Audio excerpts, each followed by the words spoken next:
So one final time.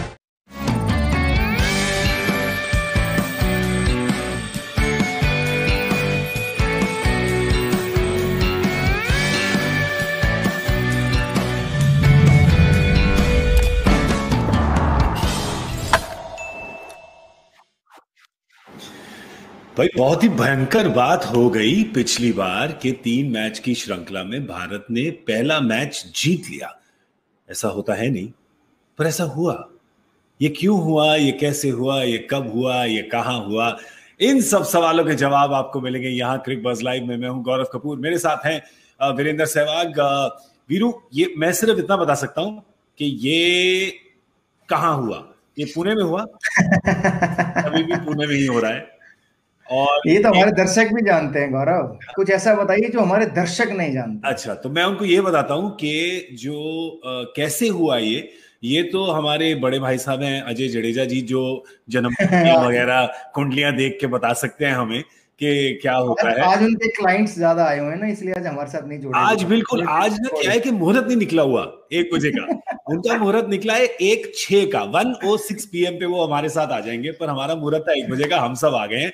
तो एक मैं पहले उनसे ये पूछना चाहूंगा कि उन्होंने कुंडलियां देख के ये क्यों नहीं बताया कि पिछले मैच में इतने सारे लोग चोटिल हो जाएंगे और बाहर हो जाएंगे टूर्नामेंट से। नहीं, उन्होंने हिंट तो दिया था कि भाई चंद्रमा आधा है, तो जब तक वो पूरा होगा तब तक बहुत कुछ बदलेगा। और ऐसा ही कुछ हुआ है कि बदले हैं प्लेयर, ऐसा नहीं है नहीं बदले हैं। इंग्लैंड के प्लेयर बदले, भारत के प्लेयर बदले हैं। तो इंजरियां तो पार्ट ऑफ द गेम है कि लेकिन फिर भी मैं ये मानता हूं कि जो इंजरी जानबूझ के आ जाती है, जैसे आपको डाई मारने की जरूरत नहीं है और आप डाई मार दे और उसमें इंजर्ड हो जाए, तो वो अवॉइड कर सकते हैं प्लेयर। क्योंकि मैंने बहुत बार देखा बॉल के पीछे भाग रहे हैं, बाउंड्री हो गई है, फिर भी जबरदस्ती की स्लाइड मार रहे हैं। अगर वो पैर फंस गया तो घुटना कुछ हो जाएगा, या आप शोल्डर के बल अगर गिर गए तो शोल्डर डिसलोकेट हो जाएगा। तो मेरे को 2002 में ऐसा हुआ था, मेरा लेफ्ट शोल्डर डिसलोकेट हुआ था। मैं शॉर्ट मिड में खड़ा होकर कैच पकड़ रहा था और पैर डाई मारी और शोल्डर पे गिरा और डिसलोकेट हो गया। तो मैंने लगभग 5 से 7 टेस्ट मैच मिस किए। तो उसके बाद से ये ठान ली थी कि यार बेकार में फालतू में डाइव नहीं मारनी। 4 रन अगर जाने दूंगा तो 10 रन ज्यादा बना सकता हूँ अगर फिट रहा तो, और 10 मैच ज्यादा खेल सकता हूँ। तो मेरे ख्याल से वो चीजें वो अवॉइड की जा सकती है। मतलब बाउंड्री लाइन के पास जो जबरदस्ती या प्लेयर गिरते हैं या डाइव मारते हैं ना, वो अवॉइड कर ले तो शायद इतनी इंजरीज ना हो। मुझे आपकी इंजरी बिल्कुल याद है, वो मेरे को नज़ारा भी याद है। मुझे याद है कि मैं राकेश अंकल के घर बैठा था, ग्रीन पार्क में, मेन रोड पे रहते थे, वहां पे बैठा था, मैं देख रहा था। उन्होंने कहा अरे यार ये क्या हो गया। और इतना तो उस वक्त मेरे ख्याल से हम भी नए ताजे ही खेलते रहते थे ना थोड़ा बहुत स्पोर्ट्स, तो वो देख के थोड़ा पता लग जाता है। जो आउच हो ना अपनी बॉडी में, तो आपकी बॉडी भी आपको बता रही है कि जो आपने सामने देखा है ना, ये थोड़ा सा ये भारी भरकम लग रहा है। जैसे कि लोगों को हुआ श्रेयस अय्यर को देख के पिछले मैच में, समझ गए थे लोग उनको देख के जब वो जा रहे थे बाहर से कि ये आउच हो गया, ये तगड़ा आउच है। और इतना तगड़ा है कि वो मतलब अगर सर्जरी हुई तो मतलब लगभग 6 महीने चले गए उनके। तो क्योंकि एक बार सर्जरी होती है तो मिनिमम डॉक्टर ही खुद 6 से 8 हफ्ते कहता है, लेकिन डॉक्टर वो नॉर्मल आदमी के लिए 6 से 8 हफ्ते कहता है। स्पोर्ट्समैन के लिए वो 6 से 8 हफ्ते नहीं होते, वो 3 से 4 महीने हो जाते हैं। तो 2 महीने की बजाय अगर 8 हफ्ते की बात करें तो 2 महीने का टाइम है। लेकिन एक्चुअली आपको ग्राउंड में आने में, आपको बैटिंग करने में, थ्रो मारने में, फिटनेस देने में, उसमें कम से कम 4 महीने 5 महीने चले जाते हैं। क्योंकि मेरे साथ तो एक नहीं 2-3 सर्जरियां हुई है। 2 बार तो शोल्डर की हुई है। उनका रिहैब करते करते डॉक्टर ने कहा आप 8 हफ्ते में बड़े आराम से खेल लेंगे, तो मैंने सर्जरी करा ली। लेकिन 8 हफ्ते बाद हाथ भी ऊपर नहीं जा रहा था। तो क्योंकि वो स्कार टिश्यूज जम जाते हैं, उनको ठीक करना पड़ता है। स्ट्रेंथ बहुत वीक हो जाती है आपकी, तो स्ट्रेंथ लानी पड़ती है वापस, तो उसमें समय लगता है। तो मेरे ख्याल से श्रेयस अय्यर की अगर सर्जरी होती है तो टाइम बहुत लगेगा, मतलब 3-4 महीने उनके, तो वो खराब हो जाएंगे। बिल्कुल। तो और अपडेट आया है कि अवॉइड करते तो बढ़िया। आईपीएल में नहीं होंगे, और आईपीएल में नहीं होंगे मतलब एक तो उनको झटका लगेगा, क्योंकि अगर जैसे वीरू कह रहे हैं 6 महीने के लिए आउट हो जाएं तो फिर तो वर्ल्ड T20 के भी लाले पड़ जाते हैं कि वहां तक भी फिट हो पाएंगे या नहीं। पर ये आईपीएल से जो गए हैं, दिल्ली कैपिटल्स के लिए बढ़िया कप्तान रहे हैं, टीम ने टर्न अराउंड किया है, पिछले साल फाइनल तक लेके गए हैं उनको। ये उनको भी चुभेगी बात और दिल्ली के फैंस को भी चुभेगी ये बात। बिल्कुल, मतलब दिल्ली के ओनर्स को तो 100% चुभेगी और दिल्ली के फैंस को भी। क्योंकि एक कप्तान था जो 2 साल से कप्तानी कर रहा था, फाइनल तक पहुंचे थे, इस बार फाइनल हारे हैं। तो उनकी जो परफॉर्मेंस थी वो बेहतर थी एज ए कैप्टन। तो कहीं ना कहीं अपने कैप्टन को तो मिस करते ही हैं, बट ये है कि एक और प्लेयर भारतीय खिलाना पड़ेगा। क्या उनके स्क्वाड में श्रेयस अय्यर जैसा कोई रिप्लेसमेंट है जो बैठा है? अजिंक्य रहाणे जरूर बाहर है, तो उनको शायद इस बार पूरी आईपीएल खेलने का मौका मिलेगा अगर वो खेलते। हाँ, तो हो भी ये भी सकता है कि शायद वो कप्तानी करते हुए भी नजर आए। तो कभी कभी ब्लेसिंग हो जाता है कि आपका एक फोर्स इंजरी हुई, दूसरा कोई प्लेयर आया, उसने कप्तानी भी की, उसने परफॉर्मेंस भी किया और आपको आईपीएल भी जिता दी। बड़ा मतलब ये तो कॉमन नॉलेज है कि शिखर इंटरेस्टेड नहीं है कप्तानी में, तो पहले भी कह चुके हैं। हैदराबाद में भी उन्होंने छोड़ दी थी कप्तानी, दिल्ली में भी जब आए यंग टीम थी उन्होंने कहा नहीं मुझे नहीं कप्तानी करनी, आप श्रेयस से करवाइए। तो ये दो कैंडिडेट तो हैं, एक है अजिंक्य रहाणे जो अब लगता है कि श्रेयस अय्यर की जगह हर मैच खेलेंगे, नंबर 3 पे आएंगे। एक है रविचंद्रन अश्विन जो आपको लगता है हर मैच खेलेंगे, दोनों कप्तानी के कैंडिडेट हैं। एक और नाम ऋषभ पंत का भी है, वाइस कैप्टन रह चुके हैं। क्या अनुभव है कि आप उनको मतलब फेंकेंगे ऐसे गहरे पानी में, हॉट सीट पे बिठाएंगे? गौरव, अगले 2 महीने इन्हीं बातों पे चर्चा होनी है, आज समय ना खराब करें इन बातों पे। खराब का हो रहा है, मैं तो कह रहा हूँ उसमें ज्यादा इंपॉर्टेंट है ये वनडे से। नहीं, अभी भारत सीरीज जीता नहीं है, तो भारत जब सीरीज जीतेगा तब हम शायद आईपीएल की बात कर सकते हैं। बेहतर यही होगा उसी समय मैं उस बात पे आ रहा हूँ, तो मजाक की बात है कि समय ना खराब करे, बट लेकिन यस, आईपीएल में ऋषभ पंत भी एक कैंडिडेट हैं दिल्ली के लिए जो कर सकते हैं कप्तानी, क्योंकि उनकी भी श्योरिटी है कि वो सारे मैच खेलेंगे अगर वो फिट रहते हैं तो हो सकता है कि शायद वो भी कप्तानी करते हुए। और अलग ऋषभ पंत है ये, 12 महीने पहले जो पंत थे ये पिछले 12 महीने में, चलिए 12 तो छोड़िए, 6 तो उसमें लॉकडाउन था, पर पिछले 6 महीने में एक अलग ऋषभ पंत निकल के आए हैं। मुझे लगता है कि जो खराब टाइम था ना वो कोविड के साथ चला गया उनका, क्योंकि मुझे ऐसा लगता है कि प्लेयर का अच्छा खराब टाइम आता है, तो खराब टाइम में अगर कोई क्रिकेट ही ना हो ना, इससे बढ़िया और क्या बात हो सकती है। तो मैं हमेशा ये मानता था, 1:06 हो गए हैं, शायद कुछ दर्शन हुए हमारे गुरु जी के हैं, आ रहे धीरे धीरे, मुझे ऐसा एहसास हो रहा है। बट मुझे लगता है कि अच्छे प्लेयर का जब खराब टाइम आता है ना, तो वो खराब टाइम में क्रिकेट ना हो और निकल जाए तो बढ़िया है। तो वैसा ही कुछ हुआ है ऋषभ पंत के साथ, कि जो वो कोविड का टाइम था ना मार्च, शायद उस समय ताजा ड्रॉप भी हुए थे, फिर आईपीएल में उनकी परफॉर्मेंस उतनी अच्छी नहीं थी और फिर उसका लॉकडाउन हो गया, तो वो मुझे लगता है कि बेहतर रहा उनके लिए कि खराब टाइम चला गया और अब अच्छा टाइम नहीं चल रहा है। तो अच्छा इतना टाइम आया कि उस अच्छे टाइम ने उनको शायद आईपीएल में कप्तान भी बना दे। और देखिए अच्छे समय का खेल है, समय का खेल है। और देखिए समय अगर खराब होता है एक प्लेयर का तो फिर एक का अच्छा भी होता है, क्योंकि चाहिए तो आपको 11 खिलाड़ी है टीम में, राइट? तो अब अगर श्रेयस अय्यर बाहर गए हैं, उनकी जगह कौन आए हैं? ऋषभ पंत। इसलिए तो बात कर रहे हैं उनकी हम, कि बड़ा लग रहा था कि शायद सूर्य कुमार यादव को खेलने मिल जाए, चर्चा हो रही थी ऐसे, पर ऋषभ पंत को लेकर आए हैं, 4 नंबर पर शायद उनको खिलाएंगे। और ये देख के भी मतलब वही हम वीरू बात करें ना, जब अच्छा टाइम आता है तो अच्छा टाइम आता है भाई। बिल्कुल, ऋषभ पंत देखिए वनडे में और कमाया, लॉटरी से आए, कमाया इन्होंने। देखिए अच्छा टाइम तो हमेशा कमाना ही पड़ता है, क्योंकि आपको अच्छे कर्म करने पड़ते हैं, और उनके जो कर्म थे ऑस्ट्रेलिया में या इंग्लैंड के अगेंस्ट इंडिया में, वो कर्म गजब के थे। मतलब जैसी बैटिंग उन्होंने की उन खराब विकेट पे, या ऑस्ट्रेलिया के ब्रिस्बेन में उन्होंने अपने दम पर वो मैच जिताया ब्रिस्बेन का, तो वो उन्होंने कमाया है ना, उन्होंने अच्छे कर्म किए हैं, तो अच्छा समय लाए हैं अपना। और मैं तो ये कहता हूँ कि अच्छा समय है तो इसका फायदा उठाएं। T20 में भी 20-20, 25-25 पे आउट हो रहे थे, तो ऐसा ना करें। विराट कोहली 80 नॉट आउट बना रहे हैं, 60 नॉट आउट बना रहे हैं, तो उनके साथ रहें, नॉट आउट जाएं, रन बनाएं, क्योंकि एक बार जब खराब टाइम आएगा ना, तो जो वो शॉट चौका छक्का होता है वही शॉट पे वो आउट होगा। हमने देखा आईपीएल में, पिछले आईपीएल अक्टूबर नवंबर में कि वो जो भी शॉट मार रहे थे आउट हो रहे थे। तो इसलिए अच्छे टाइम का फायदा तो वही है कि आप उस टाइम पे आउट ना हो, बड़े बड़े स्कोर बनाते रहे, ताकि जब आपका खराब टाइम है तो कोई बोल ना सके आपके अगेंस्ट। टॉस जो है ये दूसरे मैच में यूएन मॉर्गन भी नहीं है कप्तान इंग्लैंड के, क्योंकि यूएन मॉर्गन को भी चोट लग गई थी पिछले मैच में, साथ ही सैम बिलिंग्स को भी चोट लग गई थी पिछले मैच में, तो दोनों आउट हो गए। लियम लिविंगस्टन आए हैं वापस टीम में, और डेविड मलान जो गए नहीं थे T20 अंतरराष्ट्रीय में, वो थे वहां पर डेविड मलान। तो इस वनडे टीम में उनकी सिलेक्शन नहीं हुई थी, उनका चयन नहीं हुआ था यहाँ पे, पर स्टैंड बाय पे थे वो, क्योंकि आईपीएल तो खेलेंगे, पंजाब की टीम में है वो, तो थे। तो ये जो कोविड की जो प्रोटोकॉल है इन्होंने बचा लिया है वीरू, नहीं तो रहते ही नहीं 11 इनके। नहीं, बिल्कुल बिल्कुल, ये तभी मैंने कहा ना, भारतीय टीम को भी तो वो फायदा मिला क्योंकि वो 20-22 का स्क्वाड उनका साथ रहता है बायो बबल में, तो इंग्लैंड को भी उसका फायदा मिला, भारतीय टीम को भी फायदा मिलता है कि आपके ऑप्शन ज्यादा होती है, आप ट्राई कर सकते हैं किसी भी खिलाड़ी को। तो ये अच्छी बात है कि T20 के फॉर्म में थे डेविड मिलान और यहाँ रुक गए हैं, तो बेहतर है कि वो इन फॉर्म बल्लेबाज खेलेंगे।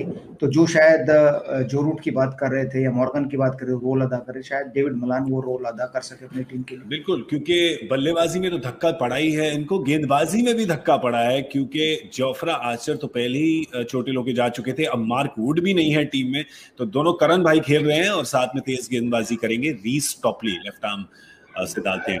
चलिए, मैंने आपको कहा था कि 1-0-6 पे आएंगे, पर 1-10 पे जुड़ी गए हैं। अच्छा मौका, माहौल सब ठीक है और चांद भी आ गया है कहीं किसी दूर, और अजय जडेजा हमारे साथ जुड़ गए हैं यहाँ क्रिकबज़ लाइव में। क्यों, देखिए मैंने कहा था 1-6 पे आएंगे, 1-10 पे आएंगे, क्योंकि मैं आपके जैसे अच्छी कुंडलियां और भविष्यवाणी नहीं पढ़ सकता। सर देखो, कब आएंगे कौन आएंगे इसमें चांद का कोई लेन देन नहीं है। प्रॉब्लम आज की डेट में जो इंटरनेट है ना, ये सूर्य बना हुआ है, सूर्य। सूर्य को नहीं खिलाया, वो बाद में बात करेंगे, लेकिन जो वो इंटरनेट सूर्य पावर ही नहीं दे रहा था। मैं माफी चाहता हूँ, मतलब ये आखिरी बार है, मैं यहाँ से हट के अब दूसरी जगह जाके ऐसा बैठूंगा जहां पे सूर्य का प्रकोप हमेशा रहे और सूर्य कुमार यादव को भी देखे। अरे वाह, आज तो आपने बात कर ही ली है तो इमीडिएटली आपसे पूछ लेते हैं कि पता था कि श्रेयस अय्यर आज नहीं खेलेंगे, आपके दिमाग में लग रहा था आपको शायद सूर्या हो या ऋषभ हो, किसका पल्ला भारी लग रहा था आपको मैच के पहले?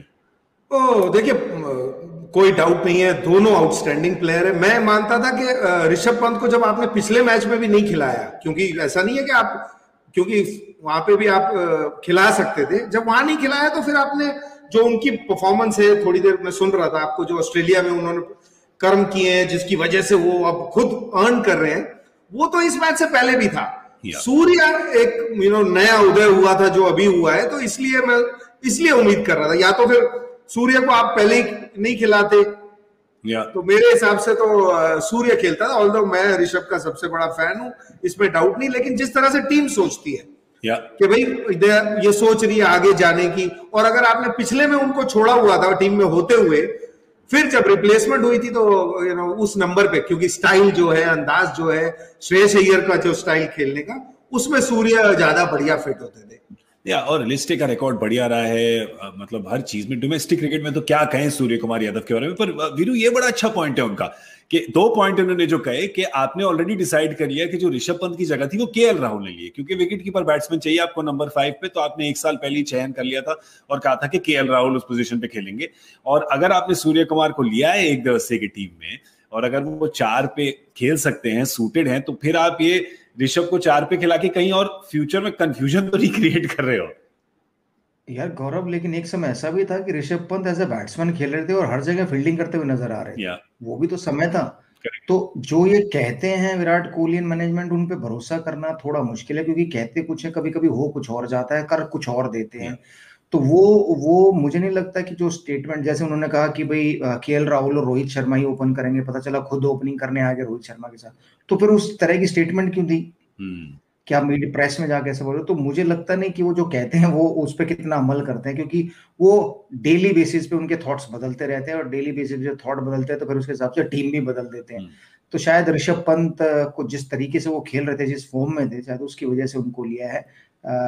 थोड़े ज्यादा एक्सपीरियंस है सूर्य कुमार यादव से, क्योंकि वो भी T20 में आए थे, T20 ही क्रिकेट खेले सूर्य कुमार, तो वनडे में शायद इंतजार करना पड़ेगा उनको अपने डेब्यू के लिए, अंटिल कि आज कोई ग्रहण किसी पे लग जाए, कोई खिलाड़ी इंजर्ड हो जाए, तो फिर अगले मैच में मौका मिले। भाई देखिए क्या है, कप्तान और मैनेजमेंट मेरे ख्याल से ऑपोजिशन को गुमराह करते हैं। क्या करें, वो गुमराह ही करना पड़ेगा, तो बुमराह तो है नहीं, बुमराह के ना होते हुए गुमराह ही करना पड़ेगा आपको। और अगर आप गेंदबाजी को देखें जरा अजय भाई, मैं फिर आपको दिखाना चाहूंगा गेंदबाजी, क्योंकि पिछले मैच में भी मानना पड़ेगा आपको, T20 की सीरीज में भी मानना पड़ेगा, मतलब जो काम किया है भारत के गेंदबाजों ने।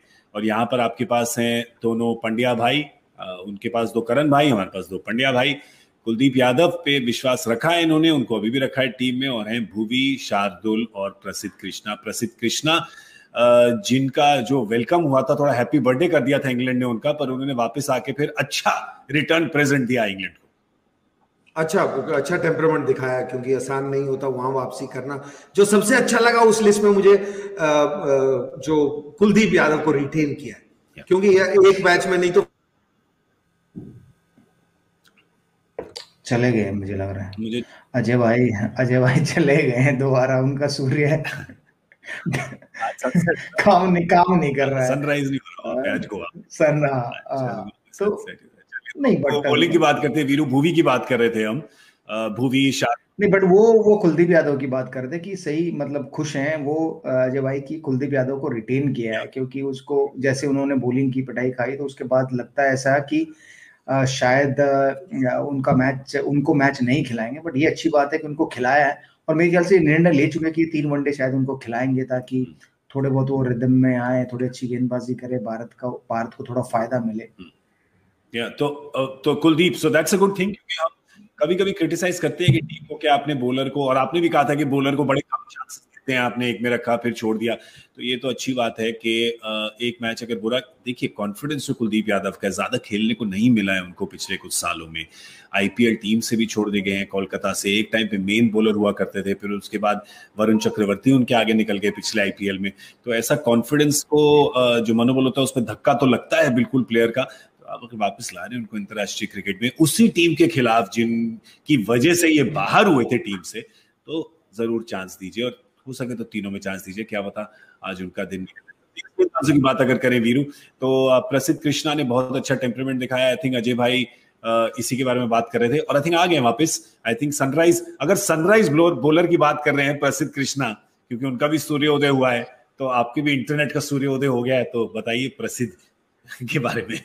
नहीं, प्रसिद्ध उन्होंने काम तो प्रसिद्ध कर ही दिया है ना। देखो 4 विकेट डेब्यू पे आज तक हिंदुस्तान में किसी ने नहीं ली, तो वो आंकड़ों वाले जो शौकीन है उनके लिए मैं मानता हूँ खुशकिस्मत भी है, क्योंकि जो मैनेजमेंट की बात है, क्योंकि सिराज जिस तरह से गेंदबाजी ऑस्ट्रेलिया में भी कर रहे थे, आपने उनको टेस्ट मैच भी खिलाया, और जो हेल्पफुल कंडीशंस है यहाँ पुणे में, नॉर्मली उन्हीं के साथ आप जाएंगे ना जो पास्ट में है, तो उनको जो मौका मिला उन्होंने दोनों हाथ से ग्रैब किया, और एक मतलब फिसल गए थे पहले ओवर में, जो उनके दूसरे ओवर में जो उनके पीछे पड़े थे, बट उसके बाद भी उन्होंने होल्ड करा। तो टेम्परामेंट तो अच्छा है, ये स्किल देख चुके हैं इतने सालों से, और मैं हमेशा कुछ ना कुछ कमी निकालते रहते हैं, बट एक बहुत साइलेंटली वहां बैठ के ना विसल पोड़ू करते रहते हैं मैच में। अगर आप देखें आजकल काफी टीवी पे देखने को मिल रहा है, बाढ़ भरत अरुण जो है, उनकी भी दाद देनी पड़ेगी कि यार कि बॉलिंग जो इंडिया के लिए हमेशा वीकनेस होती थी, बल्लेबाज हमारे पास फिर भी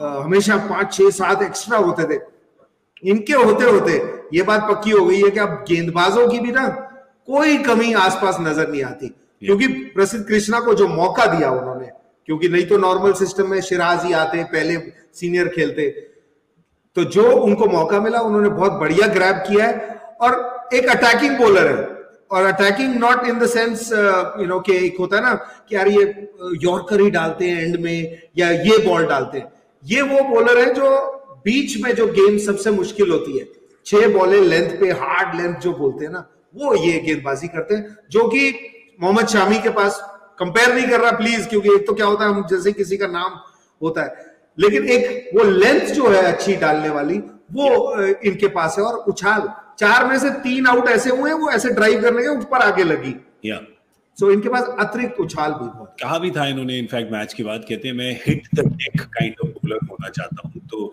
इसलिए जो उछाल की बात कर रहे हैं अजय भाई, और काफी इफेक्टिव है उनका। पर इफेक्टिव की बात करें अगर वीरू, तो भुवनेश्वर कुमार की तो बात करनी ही पड़ेगी, क्योंकि ये भी क्रिकेट से बाहर रहे इतने समय के लिए चोट की वजह से, और फिर बढ़िया वापसी करी है इन्होंने जो, और आए हैं वापस, तो मजा आ रहा है इनको भी देख के, और इंग्लैंड के खिलाफ तो वैसे भी इनको मजा आ ही जाता है।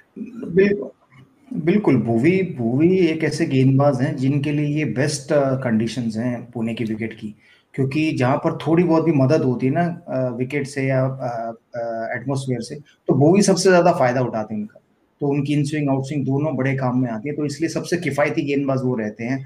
हालांकि उन्होंने विकेट लास्ट में ली 2 विकेट, बट लेकिन जो पहले ओवर डाले उन्होंने वो इतना बांध के रखा बल्लेबाजों को कि मारने नहीं दिया, तो इसलिए दूसरे एंड से उनका प्रेशर उतारना पड़ा बल्लेबाजों को। तो और यही खास बात है भुवी की, भुवी को अलग इसलिए बनते हैं भुवी और बॉलरों से, क्योंकि एक तो उनकी एक्यूरेसी, एक उनकी लाइन लेंथ, ये बड़ी सटीक रहती है। और जहाँ थोड़ी मदद मिले तो फिर वो बल्लेबाजों को तंग करते हैं, फिर बल्लेबाजों को बड़ा ध्यान लगाकर खेलना पड़ता है। क्योंकि मुझे एक मैच खुद का याद आता है, दिल्ली वर्सेस यूपी का मैच था, हम लोग गाजियाबाद में खेले थे, वहाँ सीमिंग ट्रैक था। तो मेरे माइंड में यही था कि भुवी की जो स्विंग है उसको कवर करना पड़ेगा मुझे, वरना शायद वो तंग कर सकते हैं मुझे भी और मेरी आने वाले बैट्समैन। तो मैं लगभग 1.5 फीट के करीब आगे खड़ा होगा। जब उन्होंने देखा ऐसे 1.5 फीट आगे, तो वो हर ओवर में 2 बाउंसरे मारने लगे। तो उनकी जो स्ट्रेंथ थी वो हट गई, जो उनकी स्ट्रेंथ थी आगे टप्पे पे डालने की, वो हट गई। और बाउंसर पे क्या है कि भुवी की आउट नहीं हो सकते आप, मतलब आप चाहे डिफेंस करो, छोड़ दो, पुल मारो। बट मैं तो जय गंगा मैया करके डुबकी लगा लेता था और बॉल ऊपर से निकल जाती थी। तो वो ध्यान में रखना पड़ता है, क्योंकि भुवी जैसे गेंदबाजों, क्योंकि उनकी लाइन और लेंथ आपको अगर खराब करनी है तो फिर आगे पीछे खड़ा होना पड़ेगा, कुछ चांस लेना पड़ेगा, कुछ अलग करना पड़ेगा। या तो आप उनके अगेंस्ट स्टेप आउट करके मारो उनकी लाइन, बट मुझे लगता नहीं कि उससे ऐसा होगा।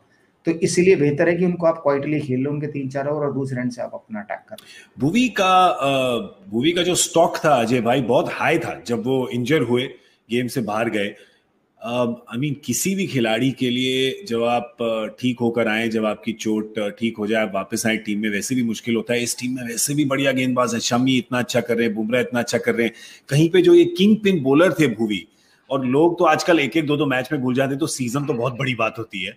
पर जो वापसी करना, आई थिंक जहीर खान को हमने देखा था एक बार ऐसे, उन्होंने इंजरी के बाद वापसी करी थी और आई थिंक उनका बेस्ट टाइम करियर का आया था उसके बाद। और तो इसमें बॉडी से ज्यादा तो माइंड का ही होता है ना। जी बिल्कुल, और जो वो ब्रेक मिलता है उसमें माइंड ट्रेन हमेशा ज्यादा होता है, क्योंकि बॉडी आप ट्रेन कर नहीं सकते। और जब आप चीज किसी को मिस करने लगते हैं या जब आप बाहर से देखते हैं ना उसी चीज को, तो आप ऑब्जर्व भी बहुत ज्यादा करते हैं। आप जब यंग आते हैं ना, खेलने टीम में आते हैं, तो एक जोश और बचपन का दिमाग लेके आते हैं। फिर आप खेल रहे होते हैं, 1-2 साल का एक्सपीरियंस हो जाता है, आपको सीखने को मिलता है आपके सीनियर खिलाड़ी कोचेस से कि किस तरह से होता है। फिर रेयरली होता है, मैं हमेशा मानता हूं कि जब भी आपको इंजर्ड होके आता है ना वापस, वो आप उसका करियर का ग्राफ जो है वो किसी भी तरफ जा सकता है, या ऐसे जाता है या ऐसे जाता है, फ्लैट दोबारा कभी नहीं रहेगा, या तो बिल्कुल ऊपर जाएगा या बिल्कुल डूब जाएगा। बिल्कुल, और वो इसीलिए क्योंकि आपका जो ग्रोथ है, मेंटल ग्रोथ बाहर से ऑब्जर्व करके, क्योंकि स्किल थी आपके पास। अब जैसे वीरू ने भी उसका जिक्र भी किया कि उसको इस्तेमाल करना वो बेहतर समझ जाते हैं जी। तो अभी अगर आप 2020 में देखें, जो मॉर्गन के साथ आखिरी में 2-3 मैच में उन्होंने किया, वो क्या किया है, उनके पास गति नहीं है, उनके पास बाउंस नहीं है, उन्होंने लेकिन अपनी स्ट्रेंथ पकड़ के रखी। तो जितनी स्लोअर वन है वो वाइड आउटसाइड ऑफ स्टंप फेंकते रहे लेफ्ट हैंडर्स को, और अगर विकेट पे थी तो पूरी यॉर्कर होगी। तो ये जब आप अश्योरिटी हो जाती है ना आपको कि मेरी स्ट्रेंथ ये है और मैं इस तरह से खेलना चाहता हूं इस बल्लेबाज के विरुद्ध, वो एक बहुत बड़ा जंप हो जाता है किसी भी खिलाड़ी के लिए। तो वो भुवनेश्वर कुमार कर चुके हैं और वो दिखा रहे हैं। और भी यूनिक इसलिए लगते हैं ना, बाकी सारी दुनिया अब 140 के चक्कर में पड़ी हुई है। ये कह रहे तुम उसमें लगे रहो, मैं अकेला हूं जो बॉल को नचाता हूं। तो ये वो नागिन डांस ये कराए जा रहे हैं और किसी को नहीं आता। अब लास्ट मुझे याद आते हैं अपने पीके थे, वो भी पीके निकल जाती थी इधर उधर। लेकिन सो रेयर कमोडिटी भी हो गई है। एक जमाना था कि सिर्फ स्विंग बॉलर थे हिंदुस्तान में, तेज नहीं थे बिल्कुल। बट अगर आप क्रॉप देखें जो आ रही है नेक्स्ट, ये एक रेयरिटी है जिसके पास स्विंग है। बाकियों के पास, अभी प्रसिद्ध कृष्णा की तारीफ की आपने और सबने, हमने भी, शार्दुल ठाकुर इतना अच्छा कर रहे हैं, सिराज आए हैं, वो थोड़ा स्विंग फिर भी कराते हैं, लेकिन इनके पास जो स्विंग की एबिलिटी है वो किसी और के पास नहीं है इस वक्त हिंदुस्तान में। और अच्छा लगा है कि देख के कि वो जो है वो नहीं गई, क्योंकि कभी कभी क्या होता है कि जो गति है वो, अब अगर आप इंजरी से आए या आपकी उम्र थोड़ी बढ़ जाए और मसल्स थोड़े से इधर उधर टेढ़े होके आए हैं सर्जरी के बाद, तो कभी कभी गति जा सकती है। पर अच्छा है कि स्विंग जो है वो थोड़ी सी आर्ट है, वो आर्ट आई जाती है वापस आर्टिस्ट के पास। और देखा अच्छा लग रहा है कि बीके के पास भी आई चुके, बीके यानी कि भुवनेश्वर कुमार। अब हमारे पास क्रिकबज़ लाइव पे एक सवाल आया है, हमारे दर्शकों का सवाल, दर्शकों के तो आते रहते हैं। आशीष, आपका कुलचा सेम नहीं है वर्ल्ड कप के बाद, पर मुझे लगता है कि वो दोनों इंडिविजुअली भी इतना अच्छा नहीं कर पाए हैं, क्योंकि पहले एमएस धोनी रहते थे गाइड करने के लिए स्टंप्स के पीछे। Wow, interesting. I feel they are failing to read. अच्छा, तो पहले कह रहे हैं कि इनकी जो कामयाबी थी उसका श्रेय एमएस धोनी को भी जाता है, क्योंकि हम सुनते थे पीछे से कैसे कहते थे, आगे डाल, आगे पीछे डाल दे, इसके पैर हिल रहे हैं, साइड ले जा। सेम साउंड करा ना। वीरू, आप लेंगे सवाल? नहीं, देखिए, MS धोनी के रहने से ये फायदा होता था कि वो बैट्समैन को पढ़ते थे कि ये क्या सोच रहा है, क्या करने वाला है, और उसके अकॉर्डिंग वो गेंदबाजों को बताते थे कि इसको दूर डाल दे, स्लो डाल दे, इसको पैर पे ही पकड़ के रख। तो ये हेल्प तो मिलती है, लेकिन इनके अर्ली कैरियर में MS धोनी की बहुत मदद करके जा चुके हैं। अब तो इनको अपनी मदद खुद ही करनी पड़ेगी, आपको इनको खुद ही सीखना पड़ेगा, बैट्समैन को खुद ही पढ़ना पड़ेगा कि भाई ये कौन से शॉट आराम से खेलते हैं, कौन से शॉट पे इनको दिक्कत आती है, कभी स्टेप आउट करते हैं, कभी बैकफुट पे जाते हैं। तो ये गेंदबाज जब पढ़ लेगा तब शायद उसको गेंदबाजी करनी थोड़ी आसान हो जाएगी, तो अपनी लेंथ को ऑल्टर कर सकता है। तो मुझे लगता है कि MS ने जो किया वो तो करके चलेगा। अब इनको खुद ही मेहनत करनी पड़ेगी, सीखना पड़ेगा अपने आप। सही बात है। वैसे अजय भाई कहते हैं ना कि बड़ा भाई आपको तभी तक लेके जाता है ग्राउंड, फिर उसके बाद आप खुद बड़े हो जाते हैं और कहते हैं आप खुद जाओ बस में चढ़ के। बिल्कुल, मैं वीरू के बिल्कुल साथ हूँ, क्योंकि देखिए ना, अगर कुंजियों से पढ़ के आपने एग्जाम दिया ना तो फिर सीखना नहीं सीखा आपने, सिर्फ आंसर डाले हैं। तो आप उस तरह से भी इसको देख सकते हैं कि भाई आंसर पढ़ा बस वही लिख दिया, समझे नहीं गेम को। तो ये एक एवोल्यूशन है, ये भी होगी इनके साथ, लगता नहीं क्योंकि इतना टाइम मिलेगा। देखिए, बिफोर धोनी आफ्टर धोनी के नंबर बिल्कुल अलग कहानी बता रहे हैं। बिल्कुल, इसमें कोई डाउट नहीं है। जो महेंद्र सिंह धोनी का इम्पैक्ट है, सिर्फ इन दोनों को छोड़िए, मैं तो इंडियन क्रिकेट की भी बात करता हूँ कि उनका जो इम्पैक्ट है, मुझे नहीं, मैंने लाइफ टाइम में नहीं देखा किसी और का इतना इम्पैक्ट। वाइडर इंडिविजुअल इम्पैक्ट तो बहुत है, बट तो उसमें कोई डाउट ही नहीं है, नंबर्स वहां चेंज हो गए। बट ये इसका फ्लिप साइड भी होता है ना, जब आप, जैसे मैंने कहा कि कुंजी का मतलब आपको हर बार आंसर मिला हुआ, तो आपने सीखना नहीं सीखा। आपने खुद नहीं सीखा कि अच्छा बैट्समैन ये कर रहा है, ये कर रहा है, और जब वो बता रहे थे तब भी आपने ये हिसाब नहीं लगाया कि क्यों बता रहे हैं, कि भाई अगर इसके पैर नहीं चलते तो ऐसा थोड़ी है कि आंख से नहीं दिखता पैर नहीं चलते, कैसे चलते हैं वो आप नहीं पढ़ पाए। कौन सी पिच पे वो कह रहे थे कि कहां डालो, वो आपने खुद नहीं पढ़ा है। अगर कौन सी स्टेज पे धीरे डालनी है, कौन सी स्टेज पे तेज डालनी है, आपने पढ़ा ही नहीं। आपने कहा जो बोलते जाओ मैं करता जाऊंगा जी। इसीलिए आजकल की क्रिकेट में ना, आउट ऑफ सिलेबस जब भी कोई क्वेश्चन आता है तो सबको प्रॉब्लम हो जाती है। सही बात है। इम्पैक्ट जरूर है, लेकिन इसका हर इम्पैक्ट का कोई ना कोई फ्लिप साइड होता है। पर हम MS धोनी की बात कर रहे हैं और यहाँ पे हमारे दो भाई बैठे हुए हैं, इनको कभी प्रॉब्लम नहीं होती थी। जब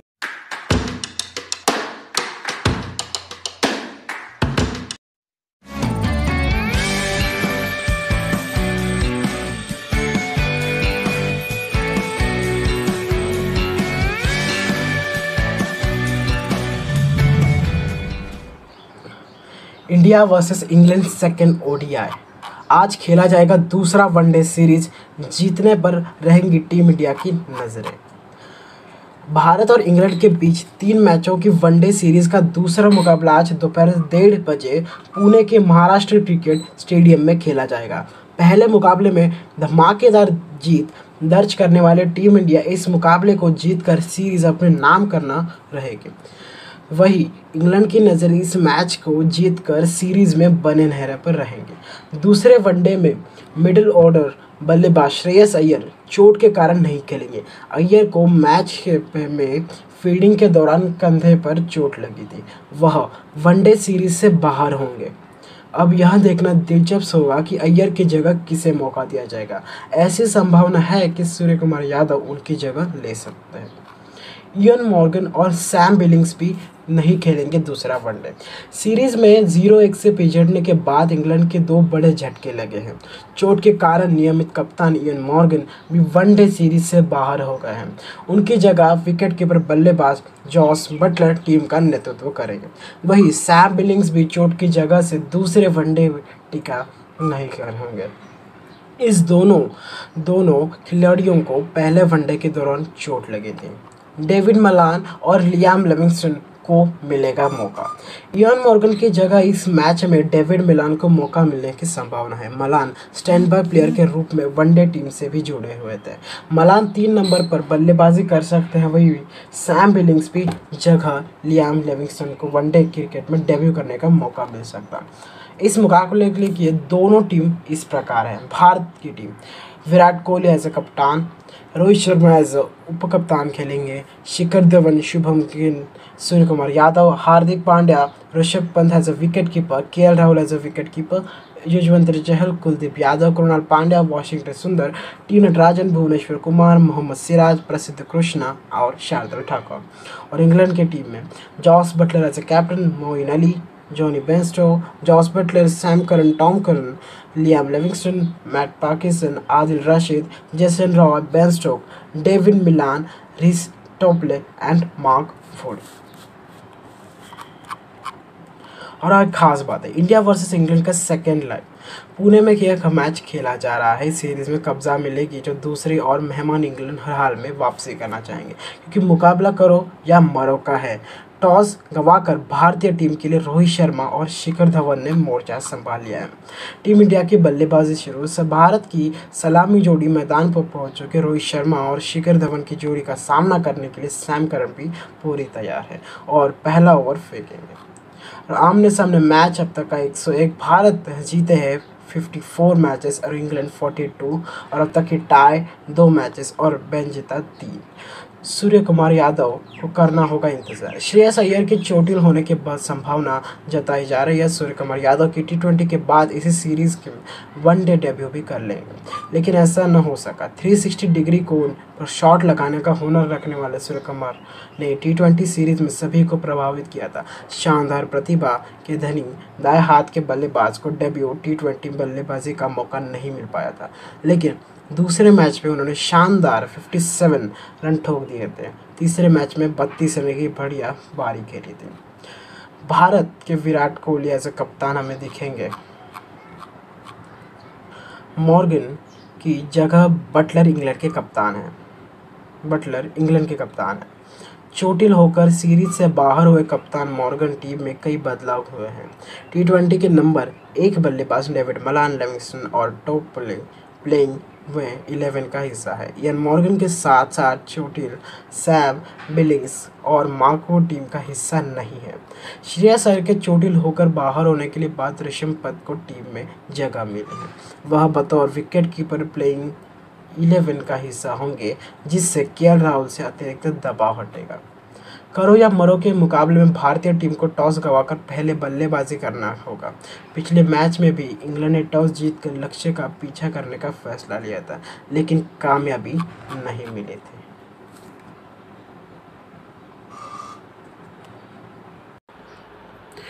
India versus England second ODI के हाइलाइट्स। तीसरे ओवर में हम देखते हैं स्टोक्स द्वारा एक कैच आउट, धवन को किया आउट, किनारा और गया, दबाव बनाया गया और धवन ने सफलता हासिल की।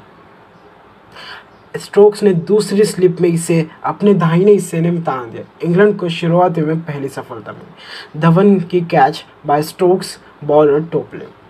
और चौथे ओवर में हम देखते हैं रोहित पूरी फुर्र से सैम करन की इनिंग्स का संकेत देते हैं, लेकिन यहाँ ओवर स्पीड हो जाता है और भारतीय सलामी बल्लेबाज उस पर हावी हो जाता है। रोहित आधा आगे हो जाता है और एक शानदार स्ट्रेट डाइव निभाता है और कोई भी इसे रोक नहीं पाता।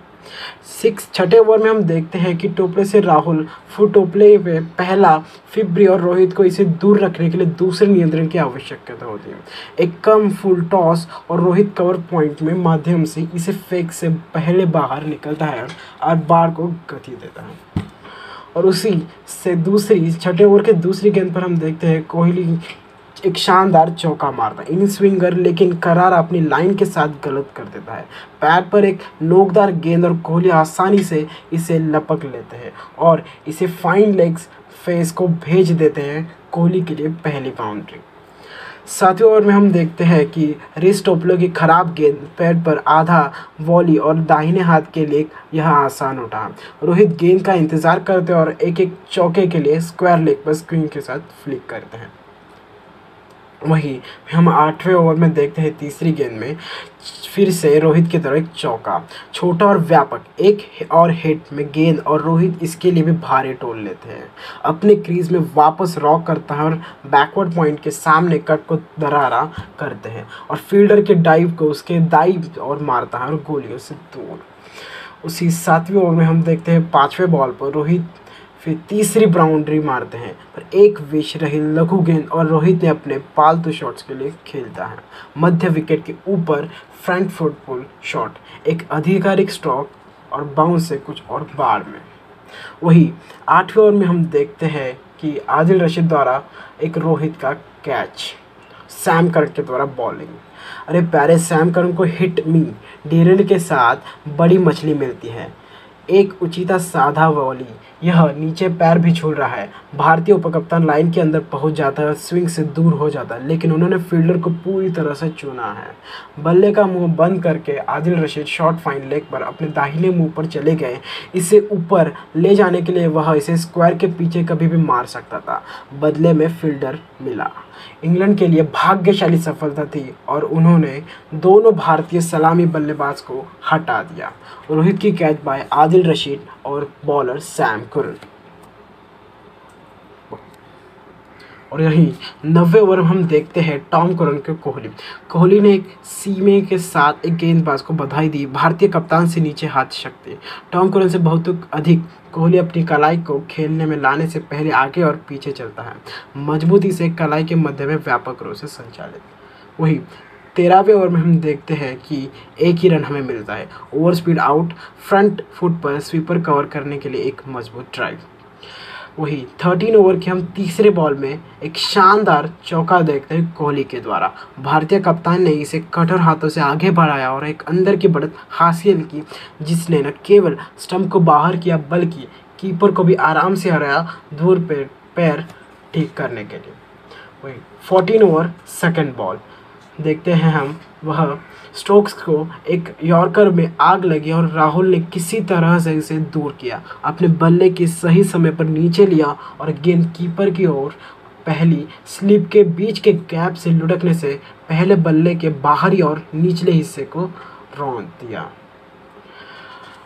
19वीं ओवर, इसमें हम देखते हैं कि एक शानदार ड्राइव के लिए आदिल रशीद, चारों ओर एक लूपिंग लेग ब्रेक और राहुल ने इसे त्रुटिहीन समय के साथ अंतराल के माध्यम से क्लीन किया। तीसरे विकेट के लिए 50 रन की साझेदारी। वही हम 22 ओवर, यही हमें एक ही रन गिरा। बटलर द्वारा बड़ी गलती के रूप में वह एक विनिमय मौका डाल दिया। ड्राइव के बाहर लेग ब्रेक हो गया और कोहली को ड्राइव करने का प्रयास करते हुए एक भारी छोर मिला।